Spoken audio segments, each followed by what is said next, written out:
So we've got the iPad Pro, the newest 2020 variant. We've had it for a while now, and there's a lot to talk about with this iPad. Like, there is so much new that is happening on the iPad that it's worthy of a quick look.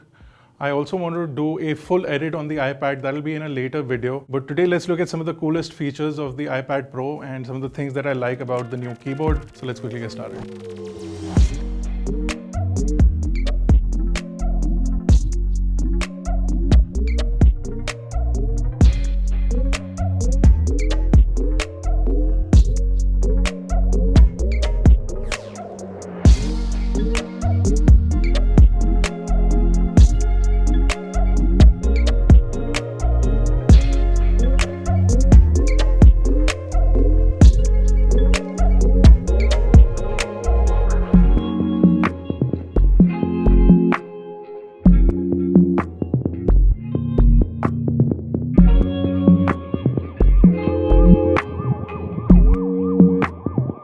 So one of the coolest features has to be the Magic Keyboard and the way that it floats above the keys over here.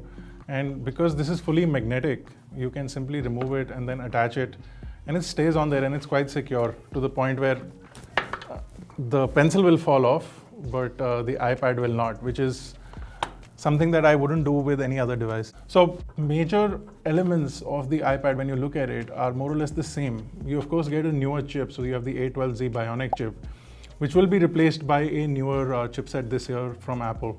So you will see more performance later on, but for this generation, this is one of the fastest chips. In fact, they're running Mac OS on a variant of this chip itself. So this is the A12Z as well. And more importantly, this also has the Neural Engine and the M12 coprocessor installed in this, so it detects motion and all of those things. And plus, on the back here are new camera sensors, and of course there's LiDAR over here. So if you're somebody who's doing AR or maybe app development in AR, this will absolutely work for that. And I'll show you a demo of how AR works. And the simplest demo has to be the Measure app, for example. So a lot of people have the Measure app on the iPhone, but this one is just far more accurate because of the LiDAR sensor. So if you just look at it, it automatically detects squares and it'll give you sizes. And it doesn't need to orient itself. So I can simply add a point over here, for example, and then I can drag a line all the way to this side.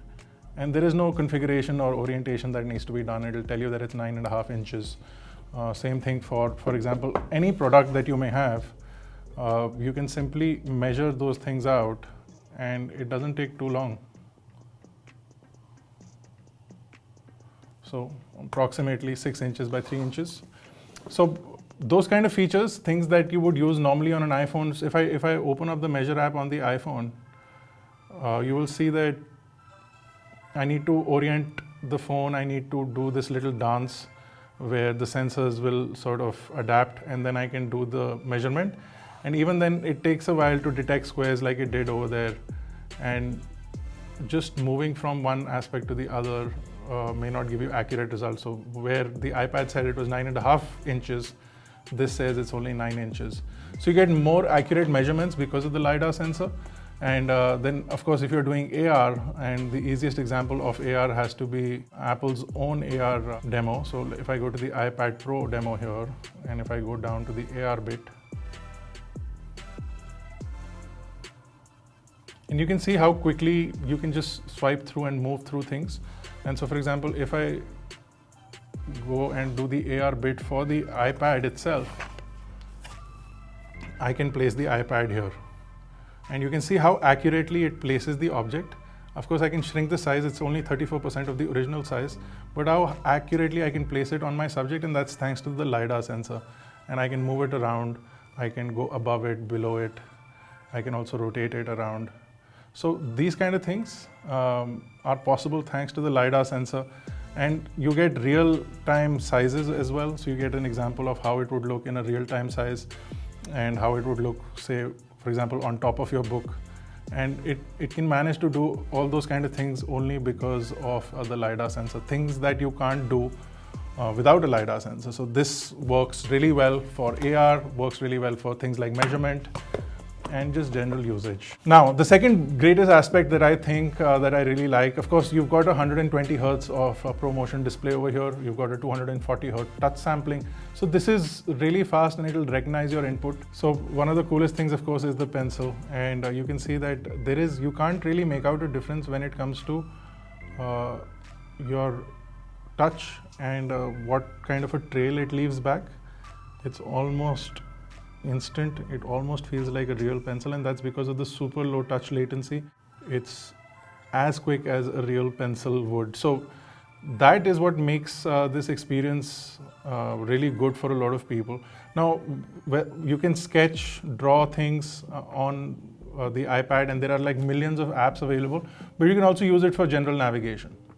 And that also makes it really cool. So if you want to just move around, generally navigate through your screens, you don't want to touch your screen frequently, you can do that as well.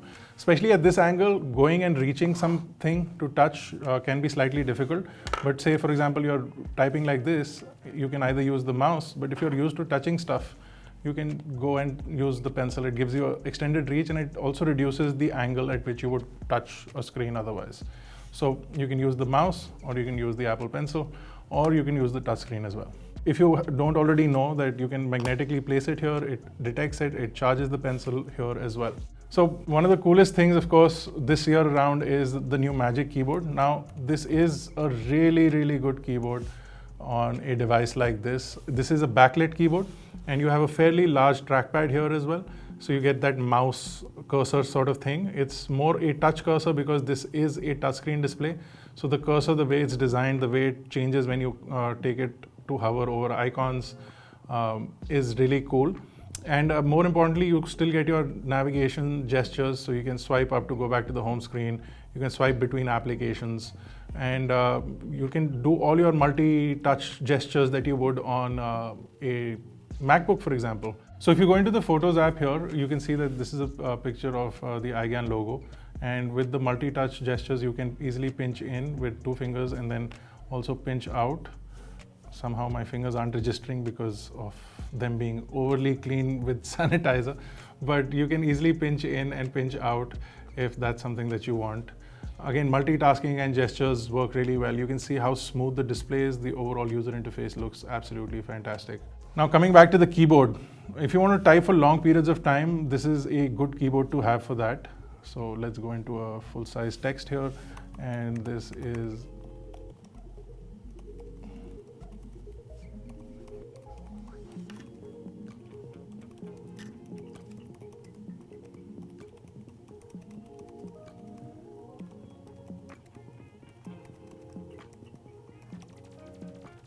So not only is this a good keyboard to type on, there's a good amount of travel. The mechanism is really nice, and also the backlight is really bright. So if you're in a low lit environment, you get a really nice glow, and it's not overly sharp. It doesn't hurt your eyes or anything, but it's really useful. And if you're using this in a dark environment, you'll really enjoy using it like this. Also, if you prefer a lower angle, you can do that because this is adjustable to whatever angle you would use it at. And more importantly, it automatically shuts the iPad when you close it. So it's got magnets that detect the iPad and turn it off or lock it. And that way you save up some battery. This also automatically syncs with the iPad thanks to these connector pins on the back. And the iPad also has these connector pins on the back. And you can just pop it on there, and it detects that the keyboard has been installed and the keyboard lights up. And when you update the iPad, the keyboard software will also update automatically. Now, the Apple Pencil also works in the same way. As long as you have it plugged in and connected, it will update as far as firmware is concerned.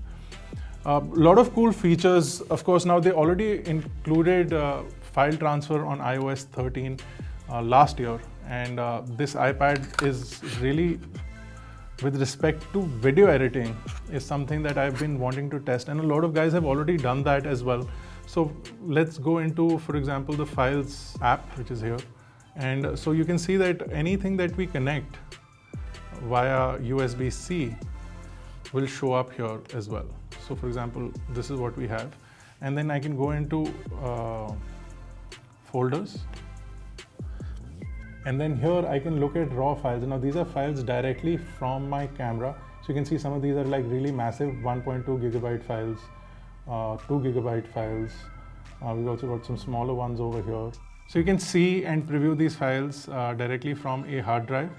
But more importantly, if I want to, then I can go into an app like LumaFusion, which I have installed here. You can also use iMovie, which is an Apple app, and it's available on the App Store. But if you want to do slightly more pro video editing, you can install a app like LumaFusion, and then you have the ability to edit files natively on this app. So for example, let me add some video files over here. So what you can do is you can go into your library over here, and you can also change the kind of media that you have. So from here you can select your folder. So for example, I want this folder to be included. So this will now read this folder, and now I can select what file I want in my edit. So for example, these are some of the shots from the Asus ROG Phone 3's review video, and they're directly on the hard drive right now, on the flash drive that we have over here. And then I can just pick up a shot and place it over here, and I can edit it real time. Now I can change the way the layout is, because if I don't want to look at my files, I can simply look at my shot over here and see if this shot is usable for me or not. And then I can also place my cuts, I can edit, I can do some configuration, I can have filters placed in, and all of those things are directly here on the app for me. So if you get an app like LumaFusion, you can continue to add lots of edits on a existing file, and then you can also shoot on the iPad and create some edits based on that. So you have that capability on the iPad. So again, because we are shooting in a RAW file, we can also install some log files or LUTs over here. And this app, for example, comes with these two LUTs. So I can apply a LUT to my shot, and I can go back into my edit over here. If I want to create some slices of my cut, I can do that as well. So lots of, again, functionality directly built into an app like this. And if I want to edit real time, I can. And it's only possible because of the power of the iPad. The processing power, the capability of the iPad allows us to be able to do these things in real time. So I can have some cuts over here.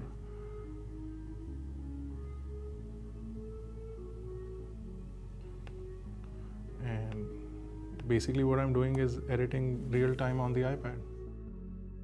So those are the things that I think are really interesting about the iPad. Of course, you've got fantastic cameras on the back as well as the front. The main camera can shoot 4K video as well. So you can see here, if I click here, you can see that we get a 4K 60 option. And to change the settings in this, unlike on the iPhone where you can tap and change the settings, I think you still have to go back to the camera app and change the settings from here. So we can go down to 1080 at 60 or 70 at 30, or you can go as high as 4K at 60 frames per second, and then you also have the ability to record slow-mo at 110 or 240. But the camera app is really nice, and then of course you have the front-facing camera as well. So the front-facing camera has the orientation over here, and this also has Face ID. So you can set up your Face ID when you unbox the iPad, and then you can unlock the iPad using Face ID, so it recognizes you and you can swipe up.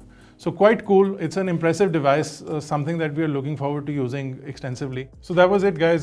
This was a quick look at the new iPad Pro. Now lots more to do, and I want to edit a full video on this, so we'll have that video out for you guys shortly as well.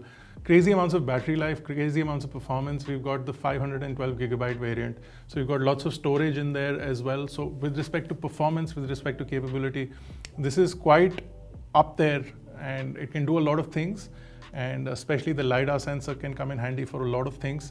So we'll test all of this out. I'm not a big drawing person, but I really like using the Apple Pencil, so that comes in handy as well. So we'll do a full-fledged edit on this, and we'll possibly let you know how that goes. We're going to be shooting in 4K 60 in RAW, and then putting it on the iPad and then testing its capabilities. So we'll see how that goes, if it can handle all of that bandwidth required for raw files, and if it can edit it without any problems. So we'll see all of that, and we'll let you know. If you enjoyed the video, give it a thumbs up. If you haven't already, make sure to subscribe to iGyan, hit the bell notification icon, and until next time, have a great day. See you guys.